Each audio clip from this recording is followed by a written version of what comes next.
وہ خود ایک اعلیٰ عہدے پر فائز سرکاری ملازم تھا۔ اس کے 3 بیٹے تھے، تینوں سونے کا چمچ منہ میں لیے پیدا ہوئے اور شاہانہ زندگی گزرتی رہی۔ وقت تیزی سے گزرا اور اس کے نام کے ساتھ ریٹائرڈ لگ گیا۔ عہدے کی مدت ختم ہوئی، ریٹائرڈ ہو گئے اور اب زندگی کا سفر انتہا کی طرف چل پڑا۔ بیٹوں نے باپ کے عہدے سے خوب لطف اٹھایا، کہتے تھے ہمیں کیا فکر ہے، ہمارا باپ 22 گریڈ کا افسر ہے، ہمارے کام خود بخود بنیں گے، اور بنتے بھی رہے۔ ایک ٹیلی فون کال پر سب کچھ قدموں میں حاضر ہو جاتا تھا۔ پھر وہ دن آ گیا جب بیٹے یہ بھول گئے کہ یہ وہی باپ ہے جس کے نام و عہدے کی وجہ سے لوگ ہمیں سر کہتے تھے۔ باپ کسی بیماری کی وجہ سے چلنے پھرنے اور بولنے سے معذور ہو گیا۔ بیٹے کہنے لگے اب تو باپ کی کمزوری نہیں دیکھ سکتے۔ ایک بیٹے نے کہا ابا کی جائیداد و مال کی تقسیم کرتے ہیں، نہ جانے کب مر جائے۔ اب تو شرم آتی ہے بتاتے ہوئے کہ لوگ کیا کہیں گے، جب دوست آتے ہیں تو سامنے یہ بوڑھا پڑا ہوتا ہے، چلو ایک نوکر مستقل ان کے ساتھ رہنے کے لیے رکھ لیتے ہیں جو ان کا خیال رکھے، 20,000 ماہانہ دے دیں گے۔ نوکر آ گیا اور اسی گھر کے ایک کمرے میں باپ کو فرش پر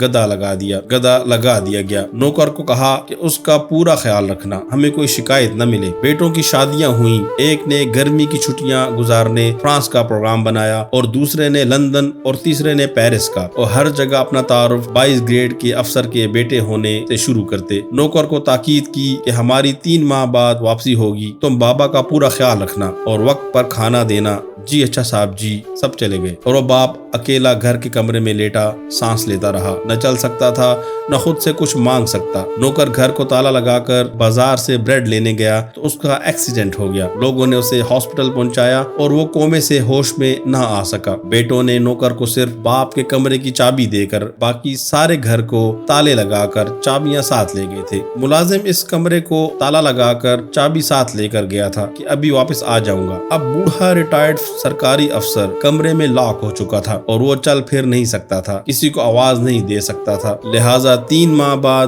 جب بیٹے واپس آئے اور تالا توڑ کر کمرہ کھولا تو لاش کی حالت وہ ہو چکی تھی جو تصویر میں دکھائی دے رہی ہے۔ عبرت کا مقام ہے یہ واقعہ، ہم کسی طرح اپنی اولاد کے لیے حلال و حرام کی پرواہ کیے بغیر ان کا مستقبل سنوارنے کے لیے تن من دھن کھپاتے ہیں اور زیادہ سے زیادہ دولت جائیدادیں بنا کر ان کا مستقبل محفوظ کرنے کی کوشش کرتے ہیں اور سوچتے ہیں کہ یہ اولاد کل بڑھاپے میں میری خدمت کرے گی۔ اعلیٰ ترین غیر ملکی اسکولوں میں دنیاوی تعلیم دلواتے ہیں اور دین اسلام کی تعلیم دلوانے کو توہین سمجھتے ہیں، جس میں سکھایا جاتا ہے کہ والدین کی خدمت میں عظمت ہے۔ ہمیں بھی سوچنے سمجھنے کی اشد ضرورت ہے کہ ہم اپنی اولاد کو کیا تعلیم دلوا رہے ہیں۔